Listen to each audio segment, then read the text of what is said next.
তো চলে এসেছি নতুন আর একটা ভিডিও নিয়ে। তো কেমন আছো সবাই? আশা করি খুব ভালো আছো। তো দেখো, এখানে আমি এক ট্রে ডিম নিয়ে চলে এসেছি। তো রোজ রোজ কী রান্না করব কোনো টেনশনই থাকবে না, যখনই কিছু থাকবে না তো ডিমগুলো নিয়ে সেদ্ধ করে রান্না করে খেয়ে নেব। তো যাই হোক, ডিমের ট্রেটা নিয়ে আসার পর দেখছি যে ফাটা ডিম দিল কি না আর কেমন ডিম দিয়েছে সেগুলোই দেখে নেব, কারণ ফাটা ডিম দিলে তো সেটা আবার তাড়াতাড়ি খেয়ে নিতে হবে। তো যাই হোক, খুলে দেখছি কি না কাকুটা এত বাজে, সব ছোট ছোট ডিম দিয়েছে আর মাঝে মধ্যে দু একটা ডিম বড় বসিয়ে রেখেছে।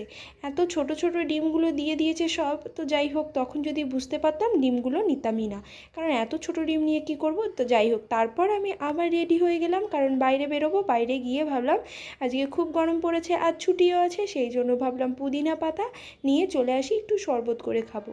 তো রাস্তায় বেরিয়ে পড়বো, সেই জন্য রেডি হয়ে বেরিয়ে যাচ্ছি। তো চলো দেখা যাক।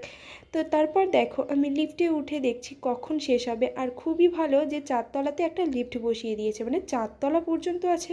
তো যাই হোক, কষ্ট হয় না। নেমে গেলাম। নেমে যাওয়ার পর রাস্তায় বেরিয়ে দেখছি কি না বাজার প্রায় উঠেই গেছে, কারণ অনেক বেলা হয়ে গেছে। তো সেখানে গিয়ে খুঁজে পাচ্ছি না পুদিনা পাতা। এবার আমি অনেকটা হেঁটে হেঁটে চলে গেছি, কোথাও পাচ্ছি না। হেঁটে যেতে যেতে দেখছি সব কাকু কাকিমারা প্রায় সবজি নিয়ে উঠেই গেছে।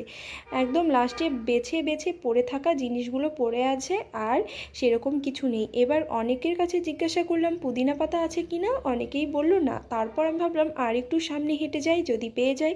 তো সামনে গিয়ে একটা কাকুর বস্তার উপরে দেখছি শুকনো পুদিনা পাতা। তো জিজ্ঞাসা করাতে দেখছি ভেতর থেকে একটা পুদিনা পাতার থোকা বের করে দিল। তারপর আমি চাইলাম আমাকে না দিয়ে অন্য কাউকে দিয়ে দিচ্ছিল। উনি তখন আবার বলল এটা আমার নয়, ওনার। তারপর আমাকে দিয়ে দিল। তারপর আমি সেটা নিলাম। এবার টাকাটা আবার যখন দিলাম, আমি দিলাম, ভাবলাম আমাকেই টাকা ফেরত দেবে, না দিয়ে ওনাকে ফেরত দিল। যাই হোক, তারপর আমার টাকাটাও কিন্তু দিল।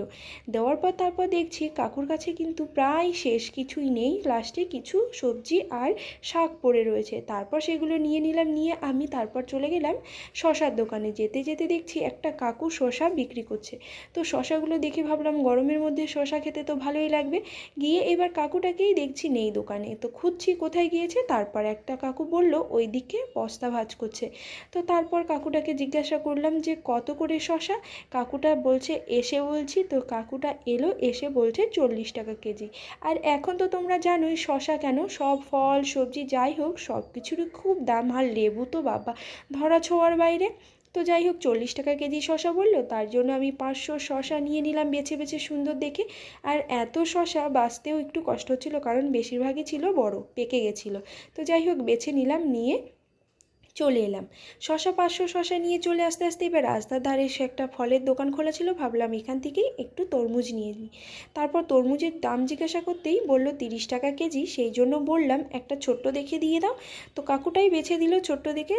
বাবা, ছোট্ট তো 2 কেজি ওজন হয়ে গেল। তো যাই হোক, ছোট্ট তো কী হয়েছে, 2 কেজি ওজন, 60 টাকা নিয়ে নিল।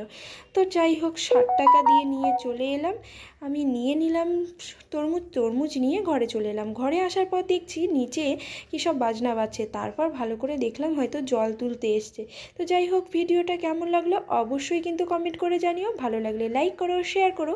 আর ইউটিউব থেকে দেখলে সাবস্ক্রাইব করে দিও, ফেসবুক থেকে দেখলে ফলো করে দিও। টাটা।